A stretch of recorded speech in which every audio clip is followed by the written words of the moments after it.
Praise లాడండి. అందరికీ వందనాలు. వాక్యంలోకి వెళ్లే ముందు చిన్న ప్రార్థన చేస్తున్నాం. సర్వోన్నతుడ సర్వశక్తిమంతుడ కృపామయడానికి లెక్కలేని స్తోత్రాలు నాయన ప్రభా. వినిచిన వారికి చూచుచున్న వారికి ప్రతి ఒక్కరికి మారు మనసు దయచే ప్రభా. విరిగి నలిగిన హృదయమును దయచే ప్రభా. ప్రతి ఒక్కరికి నాయన ప్రభ రక్షణ భాగ్యమును దయచేయమని అడుగుచున్నాను నాయన ప్రభ. ఈ శ్రమ దినాలలో ఉపవాసం ఉంటున్న ప్రతి ఒక్క బిడని దీవించి ఆశీర్వదించి నాయన ప్రభ. వారైతే దేని చేత అయితే ఉంటున్నారో దానికి ప్రతిఫలం దయచేయమని అడుగుచున్నాను నాయన ప్రభ. ప్రతి ఒక్కరికి నాయన ప్రభ త్రొట్టిల్లు పోకుండా ప్రభ ఈ 40 రోజులు నిలకడగలిగి ప్రభ నిన్ను స్తుతించే భాగ్యమును దయచేయమని నా ప్రార్థనను అంగీకరించమని యేసునామంలో బ్రతిమాలి వేడుకొనుచున్నాను తండ్రి. ఆమేన్. మొదటి యోహాను పత్రిక 1వ అధ్యాయము 5వ వచనం నుంచి 10 వచనాలు ఇలాగ వ్రాయబడి ఉన్నవండి. ఒకసారి చూద్దాం. మేము ఆయన వలన విని మీకు ప్రకటించు వర్తమానమేమనగా దేవుడు వెలుగై ఉన్నాడు, ఆయన యందు చీకటి ఏమాత్రమును లేదు. దేవుడు ఏమై ఉన్నాడు? వెలుగై ఉన్నాడు. దేవుని యందు చీకటి ఏమాత్రమును కూడా లేదు. మనం ఏమి ప్రకటించాలి? వెలుగును ప్రకటించాలి. ఆయన యందు ఆది యందు వాక్యం ఉండను. వాక్యము ఎలా ఉన్నది? అందరికీ కూడా తెలియజేయడానికి ఉన్నది. ఆది యందు వాక్యమును, వాక్యం వద్ద దేవుని యొద్దనే ఉండేను. అంటే ఆది యందు నుంచి కూడా ఆయన ఏమై ఉన్నాడు? వెలుగై ఉన్నాడు. ఆ వెలుగునే మనము ఏం చేయాలి? ప్రకటించాలి. ప్రతి ఒక్కరికి కూడా ప్రకటించు వర్తమానం ఏంటది? దేవుడు వెలుగై ఉన్నాడనే ఆయనను ప్రకటించాలి. ఆయన యందు మనము ఏమాత్రమును కూడా చీకటి లేదు. దేవుని నమ్ముకున్న వాడిని ఏమాత్రమును కూడా త్రోసివేయడు, ఎంత మాత్రమును కూడా విడిచిపెట్టేవాడు కాదు. ఎన్నో అవమానాలు రావచ్చు, కష్టాలు రావచ్చు, కానీ వాటన్నిటి నుంచి కూడా విడిపించేవారు ఎవరు? యెహోవాయే. ఆయనతో కూడా సహవాసము గలవారమని చెప్పుకుని చీకటిలో నడిచిన ఎడల మన అబద్ధమాడుచు సత్యమును జరిగింపకూడదు. ఎలా ఉన్నాము? ఆయనతో కూడా మనము సహవాసము చేయగలవారమై చెప్పుకొనుచు చీకటిలో నడిచిన ఎడల మనము అబద్ధమాడుచు సత్యమునే జరిగించుచున్నామని. మనం దేవునిలో ఉన్నామని చెప్పుకోవడం కాదు, ఆయనతో కూడా మనం సహవాసం కలిగి ఉన్నామని చెప్పుకోవడం కాదు. చెప్పుకుంటే ఎలా ఉంటుంది? దేవుని యందు చీకటిలో ఉన్నట్టే. దేవుని యందు నడుచుచున్నప్పుడు మనము వెలుగుని చూస్తాం కానీ చీకటిని చూస్తామా? చీకటిని చూడం కదా, వెలుగునే చూస్తాము. అలాగే దేవుడు ఏమని అంటున్నాడు? మేము అబద్ధమును ఆడకుడి అని అంటున్నాడు. నేను దేవుని అందే నడుచుచున్నానని, సహవాసము చేయుచున్నానని అబద్ధం ఆడవద్దన్నాడు.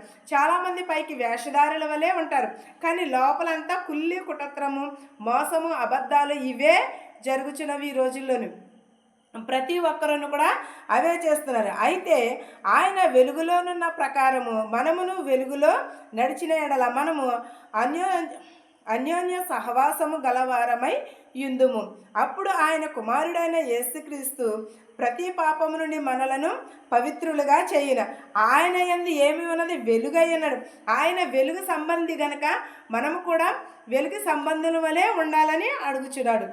మీరు కూడా దేవుడు ఏమై ఉన్నాడు? వెలుగై ఉన్నాడు కనుక మనము కూడా వెలుగై ఉండాలి. దేవుని యందు మనం ఏమి ఉంచాలి? విశ్వాసమును ఉంచాలి. దేవుని ఎడల మనము విధేయతను కలిగి ఉండాలి. ప్రతి ఒక్కరమును కూడా దేవుని యందు మనము ఎలా ఉండాలంటే వెలుగై ఉండాలి. అయితే ఆయన వెలుగై ఉన్న ప్రకారము మనము కూడా వెలుగులో నడిచిన ఎడల మనము అన్యోన్యమైన సహవాసమును కలిగి ఉంటాం. అన్యోన్యమైన సహవాసము కలిగి ఉంటున్నామా? మనం చాలామంది చెప్పేస్తున్నాం, దేవుడు వెలుగై ఉన్నాడు కనుక వెలుగులో ఉండాలి, దేవుని యందు చీకటి ఏమాత్రమును లేదని అన్న. కానీ ఆ వెలుగు ఎక్కడి నుంచి వచ్చినది? దేవుని యందే కదా వచ్చినది, దేవుని యందే కదా ఉన్నవి ప్రతిదిన కూడా. కానీ మనం ఏం చేస్తున్నాము? ఆయన యందు మనము వెలుగు సంబంధులమై నడుచుచున్నామా? ఆయన వెలుగు ఉన్నాడు కాబట్టి మనము వెలుగు. మోషే అరణ్యవాసం చేసినప్పుడు పగలు మేఘస్తంభము వలె, రాత్రి అగ్నిస్తంభము వలె ఉన్నాడు ఆయన. మనకు కూడా ఏమై ఉన్నాడు? ఆయన వెలుగై ఉన్నాడు. చీకటి ఏమాత్రమును కూడా లేదు. ఆయనను ఎప్పుడైతే మనము వెలుగు సంబంధులమని నమ్మిన ఎడల అన్యోన్యమైన సహవాసము కలిగి ఉందమో అప్పుడు మనకు ఏమి కలుగును? తన యేసుక్రీస్తు ప్రతి పాపము నుండి మనలను పవిత్రులుగా చేయని. దేవుడు వెలుగై ఉన్నాడని నమ్మినప్పుడు అన్యోన్యమైన సహవాసమును, మనం పవిత్రతను కలిగి ఉంటే మనకి ఆయన మన పాపముల నుండి, ప్రతి పాపము నుండి కూడా ఆయన మనలను ఎప్పుడు కూడా పవిత్రులుగా చేస్తానని అన్నాడు.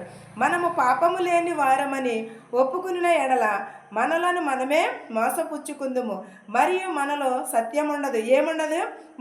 నేను పాపం చేయలేదు, నేను చాలా పవిత్రురాలిని అని అంటూ ఉంటారు. కానీ కాదు, మనం పాపం చేసినప్పుడు పాపం అనే ఒప్పుకోవాలి. కానీ నేను క్షమాపణ చెప్పాను, కానీ నాలో తప్పు లేదు అని అంటూ ఉంటారు. నేను సమాధానం పడ్డానని అంటారు, కానీ సమాధానం పడరు. అది అబద్ధం ఆడినట్టే కదా. నేను దేవుడేమన్నాడు? వెలుగై ఉన్నారు కనుక, నేను వెలుగై ఉన్నాను కనుక మీరు కూడా వెలుగై ఉంటే ప్రతి పాపం నుండి కూడా దేవుడు పవిత్రులుగా చేస్తానన్నాడు. మనము పాపమును విడిచిపెట్టి దేవునిని వెంబడించిన ఎడల ఆ వెలుగు మనకు ప్రకాశింపచేయను. ఆ వెలుగులోనే నడిచిన ఎడల మనమును కూడా అన్యోన్యమైన సహవాసము కలిగి ఉండమంటున్నాడు. ప్రతి పాపము నుండి కూడా మనలను పవిత్రులుగా చేయును. మనము పాపము లేని వారమని ఒప్పుకునే ఎడల మనకు మనమే మోసపుచ్చుకుందుము. మన పాపం లేని వారమని మనం ఎప్పుడైతే మోసము చేసుకుని ఉంటామో అప్పుడు మనమే పాపము చేసినట్టే. మనలో అపవిత్రత ఉండదు, సత్యం ఉండదు. మనం ఏమై ఉంటామో అబద్ధం ఆడుచున్నామని మాత్రమే ఉంటారు. మన పాపములను మనము ఒప్పుకుని ఎడల ఆయన నమ్మదగినవాడు, నీతిమంతుడును గనుక ఆయన మన పాపములను క్షమించి సమస్త దుర్నీతి నుండి మనలను పవిత్రులుగా చేయును. మన పాపములను ఒప్పుకుంటే ఏం చేస్తాడు? ఆయన నమ్మదగినవాడు, నీతిమంతుడు గనుక మన పాపములన్నిటిని కూడా క్షమించి సమస్త దుర్నీతుల నుండి కూడా పవిత్రులుగా చేస్తానన్నాడు. మన దుర్నీతి నుండి దేవుడు రక్షిస్తానన్నాడు, మనలను పవిత్రులుగా చేస్తానన్నాడు. హిమము కంటే తెల్లంటి వస్త్రముల కంటే కూడా మన హృదయమును మారుస్తానని చెప్పుచున్నాడు. ఎప్పుడు మనము పాపములను ఒప్పుకున్నప్పుడు అప్పుడు మనలను దుర్నీతి నుండి మనలను పవిత్రులుగా చేస్తాడు.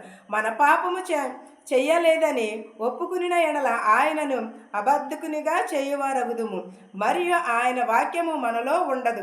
ఏంటి? మనము పాపము చేయలేదని మనం ఒప్పుకుంటే దేవుని వాక్యము మనలో ఉంటుందా? ఉండదని దేవుడే స్వయంగా చెప్పుచున్నాడు. మన పాపం చేసినప్పుడు పాపం చేసామని ఒప్పుకోవాలి, మన సత్యమును ఒప్పుకోవాలి, నీతిని అనుసరించి నడుచుకోవాలి. ప్రతి ఒక్కటిని కూడా ఆయన యందు మనము విశ్వాసమును కలిగిన ఒకరి వంక వేలు ఎత్తి చూపిస్తే మన వంక 4 వేలు చూపిస్తాయి. కానీ మనము ఆ సత్యమును మాత్రమే మాట్లాడాలి, నిజమును మాత్రమే మాట్లాడితే మన యందు మనం పాపం చేయలేదు, చేసి కూడా పాపం చేయలేదని ఒప్పుకున్నామనుకో, చేయలేదని అబద్ధం ఆడమనుకో, మనకి ఏముండదు? దేవుని వాక్యము మన యందు ఉండదు. మన దేవుని వాక్యము మన యందు ఉండాలంటే మనము సత్యమును మాత్రమే అనుసరించాలి, నీతిని అనుసరించాలి, మన పాపమును ఒప్పుకోవాలి, మనం పశ్చాత్తాప పడాలి. చేసిన దానికి శిక్ష మనము తగిన రీతిలో దేవుడు మనకి అనుభవిస్తూ ఉంటాడు. కానీ మనం ఏం చేయాలంటే ఓర్పును కలిగి ఉండాలి, సహనమును కలిగి ఉండాలి. ప్రతి ఒక్కరమును కూడా ఓర్పు సహనమును కలిగి ఉంటే దేవుడు మనలకు అనేక పాపముల నుండి రక్షిస్తాడు. ఈ వాక్యమును మీకును మాకును మనందరికీ తోడయ్యుండును గాక. ఆమేన్. ప్రార్థించుకుందాం. స్తోత్రం స్తోత్రం సర్వోన్నతుడ, సర్వశక్తిమంతుడ, కృపామయుడ, నీకు లెక్కలేని స్తోత్రాలు నాయన ప్రభా. వినుచున్న వారికి, చూచుచున్న వారికి, ప్రతి ఒక్కరికి మారు మనసు దయచే ప్రభా. విరిగి నలిగిన హృదయమును దయచేయమని అడుగుచున్నాను నాయన ప్రభా. నాయన నీకు స్తోత్రాలు, నీకు వందనాలు నాయన ప్రభా. అనేకమైన ఆత్మలను రక్షించమని అడుగుచున్నాను నాయన. మా శత్రువులు మిత్రులు దీవించిన ఆయన ప్రభా. ధనికులనేమి భేదాలనేమి దీవించిన ఆయన ప్రభా. ప్రతి ఒక్కరికి మారు మనసు దయచే ప్రభా. నాయన నీ రక్షణ వాక్యమును దయచే ప్రభా. బస్సులో వెలిచి, రైల్లో వెలిచి వారి గృహాలకు సురక్షితంగా చేర్చిన ఆయన ప్రభా. ఎవరెవరైతే ఏ వాహనం అయితే నడుపుచున్నారో వారి వాహనములతో వారి గృహాలకు చేర్చిన ఆయన ప్రభా. ఎవరెవరైతే ఏ చేతి పనులు అయితే చేర్చున్నారో ప్రభా, వారి చేతి పనులను దీవించిన ఆయన ప్రభా. ఉద్యోగం లేని ఉద్యోగం దయచే ప్రభా. ఇతర దేశాలు ప్రభా యుద్ధాలు జరుగుచున్నవి నాయన ప్రభా. యుద్ధంలోనే ఆఫ్ చేయమని అడుగుచున్నా ప్రభా. సరిహద్దులలో సమాధానపరచువాడు నీవే నాయన ప్రభా. వారి సమాధానపరిచి నాయన ప్రభా. తగ్గింపు గుణము దయచే ప్రభా. వారి సహోదర ప్రేమ కలిగి ప్రభా ఒకరినొకరిని అర్థం చేసుకుని ప్రభా సమాధాన పడుటకు సహాయము చేయమని అడుగుచున్నాను నాయన ప్రభా. వారి మనసులు మార్చు ప్రభా, వారి హృదయములు మార్చమని అడుగుచున్నాను నాయన ప్రభా. ప్రతి ఒక్కరికి రక్షణ భాగ్యమును దయచే ప్రభా. విరిగి నలిగిన హృదయమును దయచే ప్రభా. ప్రతి ఒక్కరికి నాయన ప్రభా నీ సన్నిధిలో నిలవబడి ప్రభా నిన్ను స్తుతించే భాగ్యమును దయచేయమని అడుగుచున్నాను నాయన ప్రభా. ప్రతి ఒక్కరికి విరిగి నలిగిన హృదయమును దయచే ప్రభా. అనేకమైన వ్యాధులతో, అనేకమైన రోగములతో బాధపడుచున్నారు ప్రభా. వారి రోగములను స్వస్థపరచు నాయన ప్రభా. వారి వ్యాధుల నుండి స్వస్థపరచుమని అడుగుచున్నారు ప్రభా. నాయన ప్రభా మాకు తెలిసిన వారు కానీ తెలియని వారిని కానీ ప్రభా ప్రతి ఒక్క బిడ్డని ప్రభా క్షమించి మనం అడుగుచున్నాము నాయన ప్రభా ప్రతి ఒక్కరికి ప్రభు మారు మనసు దయచే ప్రభా మా శత్రువులు మిత్రువులు దీవించి నాయన ప్రభా ధనికులనేమి భేదాలనేమి దీవించి మనం అడుగుచున్నాను నాయన ప్రభా ప్రతి ఒక్కరికి ప్రభా విరిగి నలిగిన హృదయంను దయచే ప్రభా ఇతర దేశం వెళ్ళాలని ఎంతోమంది ప్రయాసపడుచున్నారు ప్రభా వారి ప్రయాసము వ్యర్థము కాకుండా చేయమని అడుగుచున్నాను నాయన ప్రభా అనేక మంది నాయన ప్రభు ఉపవాసాలు ఉన్నారు ప్రభా త్రొట్టిల్ల పోకుండా నీ పాదాల చెంత చేర్చుకోమని అడుగుచున్నాను నాయన ప్రభా ప్రతి ఒక్కరికి విరిగి నలిగిన హృదయంను దయచేయమని నా ప్రార్థనను నీ పాసాలు చేర్చుకోమని యేసునామములో బ్రతిమాలు వేడుకునిచున్నాను తండ్రి ఆమేన్.